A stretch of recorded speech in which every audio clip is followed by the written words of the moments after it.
Hello, Dr. Starnes. This is the visual rhetoric on cigarette products and in cigarette advertisements that I have been working on for my final project. I will be covering 5 major cigarette brands: Marlboro, Camel, Newport, Pall Mall, and Natural American Spirit. I apologize for this little thing in the right side of the screen. If you can see it, I'm screen recording and I don't know how to make this part go away. Anyway, without further ado, I'm going to go ahead and dive in because I have a lot of material to cover.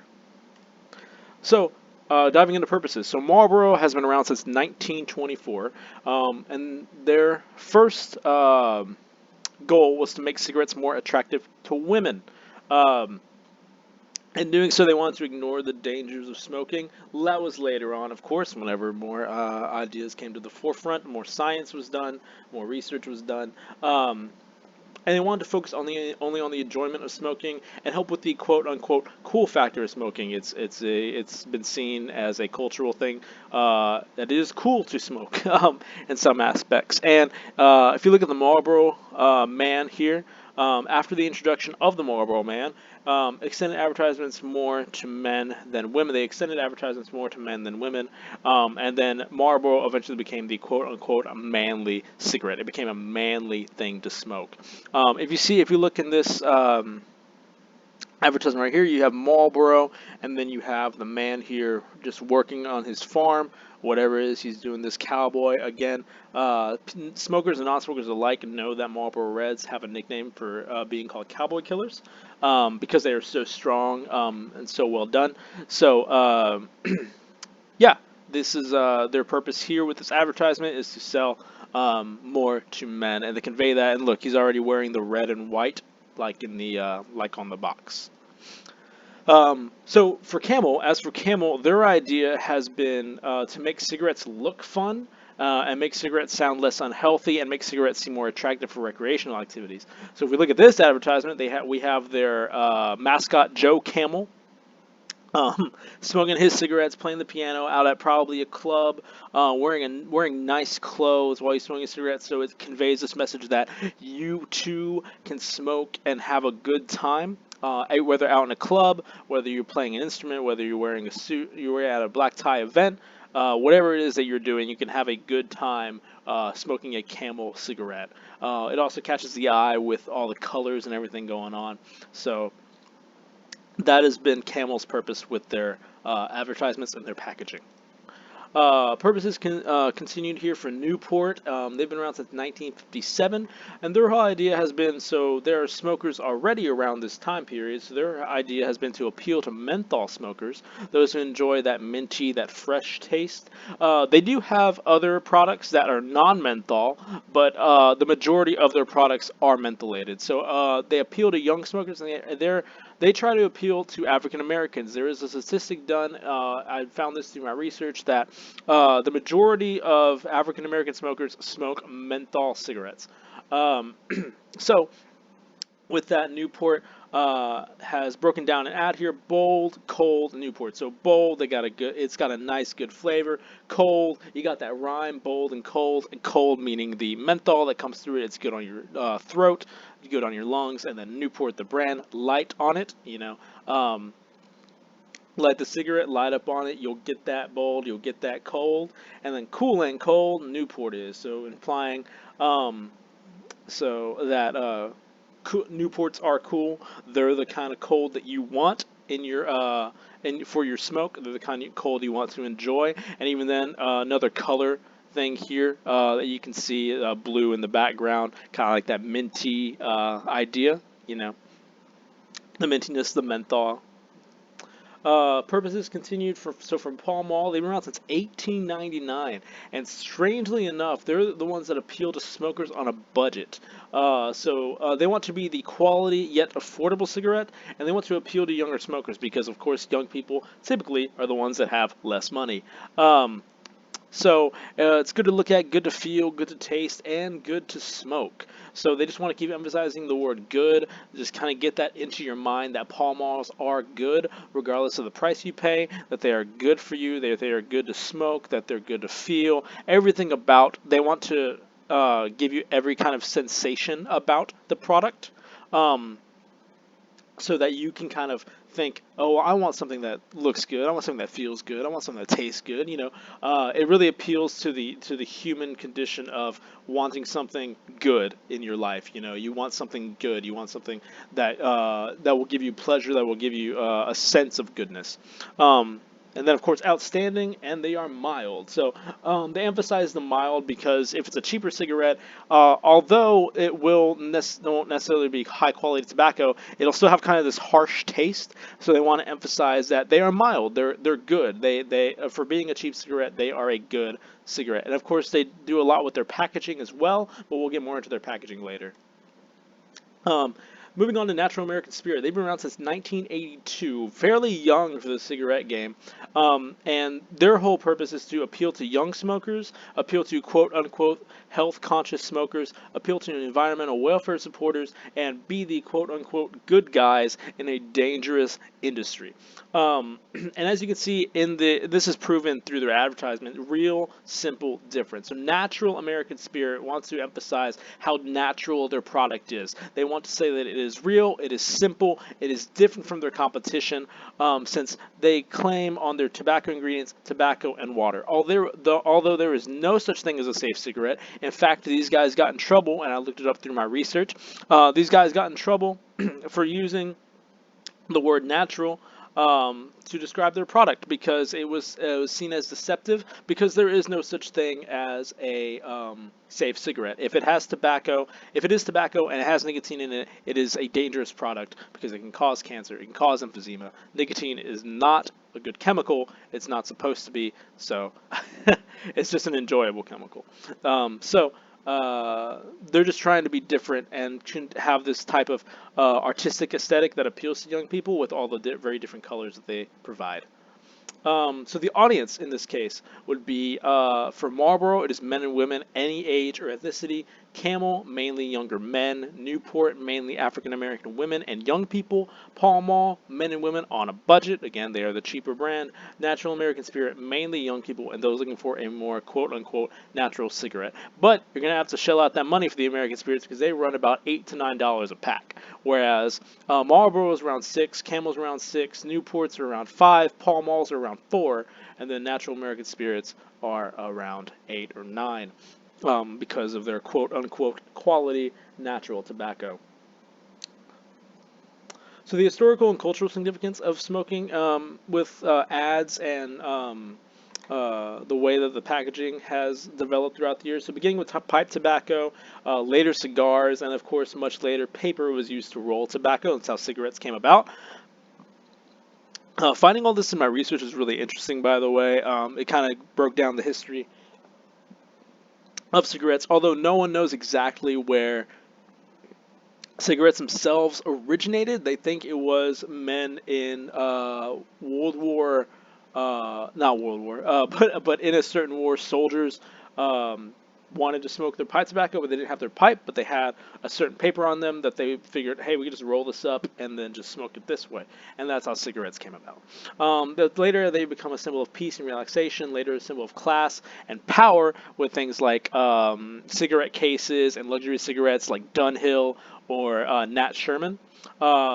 And then remember, they started off as feminine, as I stated earlier, and then later became a more masculine activity. And they have always been a symbol of rebellion and death. Every time you see a punk or somebody in like an old movie or in a new movie even, typically that character, whether they're rebellious, they're the antagonist, whoever, they are smoking a cigarette. Is also a symbol of addiction, as a lot of cigarette smokers are looked down upon for what they like to enjoy, mainly because of the smell and the health effects that can come with it. So celebrity use has been also an interesting thing. It's been seen as a quote-unquote cool thing to do, especially among young people. There's a lot of sexual symbolism going along with it. It is a phallic object. So you have this picture of Uma Thurman from Pulp Fiction. Very famous photo. So there's a lot of sexual symbolism associated with it. So it helps with anxiety and nerves and helps with stress. Only slightly. Is not meant to be medication, but it is meant to help you in those moments. And that's how and cigarette advertisers know this, and they kind of play to their advantage. play to that advantage. They can be used as a use of escapism, kind of just get away. However, cancer, heart disease, and anti-smoking campaigns have come about. Oh no, have come about in recent years, especially to prove that smoking itself is not healthy and more people should not do it. Um, so finally, diving into the use of text and color, image, text, and color. So Marlboro has a sleek, simplistic style. It conveys a message of ease, comfort, and interest. It catches the eye fairly easily, as it is the most recognizable cigarette in the world. Throughout my research, I also found that children as young as 7 are able to recognize the Marlboro Red brand. They're able to recognize Marlboro itself, as well as Camel even. So the most recognizable cigarette in the world. The font is strong and clear, and the colors are associated with different things. As for most cigarettes, you have your red, you have your gold, you have your silver, you have your gold, because if you don't want to smoke your red, they don't want you to seem like you're any less than a red smoker, so they give you gold, because gold, symbol of power, symbol of royalty, symbol of luxury. You get to feel good while smoking your golds. Same thing with silver. Nothing wrong with silver. You get to smoke your silvers, you get to have a nice cigarette, you get to enjoy what you enjoy, but while you still carry the Marlboro name.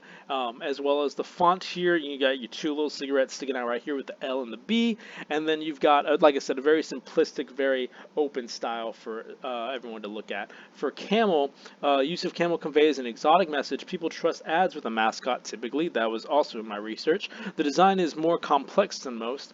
The word Turkish draws curiosity from the consumer. They think, oh, it's a foreign thing. I want to try to understand what that is. I want to taste it. I want to try it.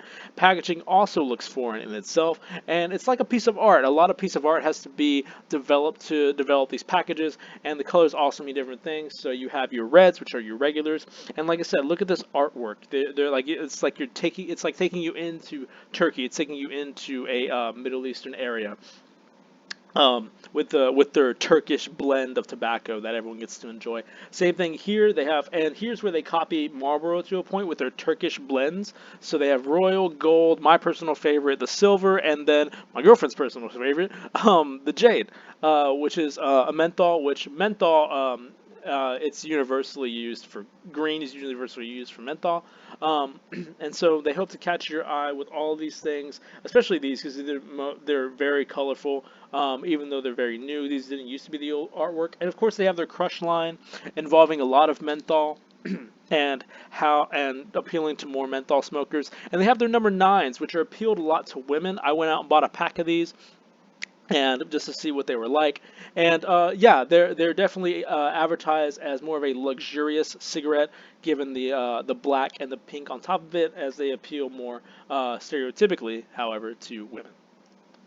Newports, theirs is mainly just simplicity, and they want to draw the eye of the consumer with color, with a clean, slightly dim design. So white on top to be clear, and then to be clear with their name, and then color all the way around the bottom to draw your eye in, which of course it's easy to do. So here they are, very simple, very sleek. Not much communicated here. Just, these are cigarettes. You know who we are. And enjoy us. So you have your regular non-filtered right here, or non-menthol, and then another non-menthol. Their lights right here, and then the menthol, the very famous looking one with the green packaging on the front, to convey the message of, like, okay, do you want regular, do you want light, do you want menthol? And then if you want menthol, there are many more after that you can look at. So Pall Mall, they have an elegant design. They have color all over their package, like all over the package. Strong all caps font and an intricate design on the front. So if we look at theirs is probably one of the fanciest looking covers for their packs. Even though they're the cheaper cigarettes. So red, blue, orange, they all follow kind of the same method. Red is the regular, blue is the lighter, orange is ultralight, and then menthol is menthol. So famous American cigarettes, they have very elegant looking, like a coat of arms style thing here on the front that everyone can look at and feel, oh, even though I'm buying a cheap cigarette, I still feel luxurious. I still feel good about what I'm buying. I feel good about what I'm purchasing. Lastly, natural American spirit is use of bright, saturated colors, no contrast, only complements on their colors. Throwback to tradition with representative of a Native American man on the front. Use of the word natural to attract people, and an artistic modern design. So if you look at all these, they are very colorful. They definitely want to capture the eye of the consumer so they can understand what these are, because they have a bunch of different varieties, and they have something that caters to everybody. And then, of course, they have the Native American person here on the front smoking with them to try to convey that natural sense of like, oh, you're connecting kind of with nature and with the natural aspect of things, and you're having a good time smoking it. So. And their font style is done well. Like I said, it all looks very kind of tribal, but it looks very modern at the same time, especially with all the color that they convey. So younger smokers are definitely involved more in the natural American spirit game as they try to quote unquote get away from the other chemicals and things done in other cigarettes. But it really doesn't matter what you smoke. All cigarettes are bad for you. So the significance of analysis of cigarette advertisements deceive, the distraction. There is distraction and there is lying. So they sell this distraction to try to get you to ignore the health problems, and then of course sex sells. So there's a lot of sexual imagery, as I stated earlier. There's a natural meaning that especially natural American spirit try to get people to convey and to understand so they can get more of those consumers.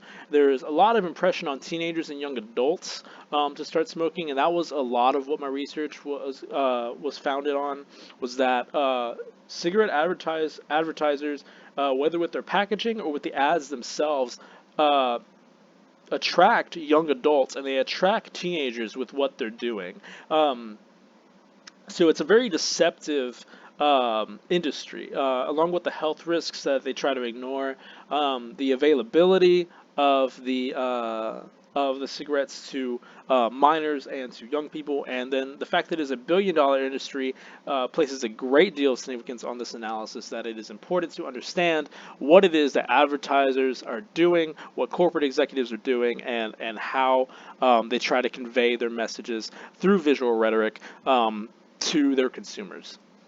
Same thing here. Well, just a couple little things actually from my research. School children can already identify brand names as young as 7. I stated that earlier. And quote, point of sale advertising is more common in low income and minority neighborhoods, in stores near schools, and in stores frequented more often by adolescents. So it's important to understand how students and people in low-income neighborhoods and those with mental health issues and things are kind of taken advantage of by tobacco companies because they know that it's a quick fix for them, even though it's not a fix at all. So, yeah. And with that, that is the end of my presentation. I hope that you kind of learned a lot from me and understood a lot. I'm sorry this has gone over time. But it's a very interesting topic, and I put a lot of work into this to try to understand what it is that makes cigarette advertisements and cigarette packaging so attractive. And I hope I have been able to convey that in a clear and meaningful way. Thank you, Dr. Starnes.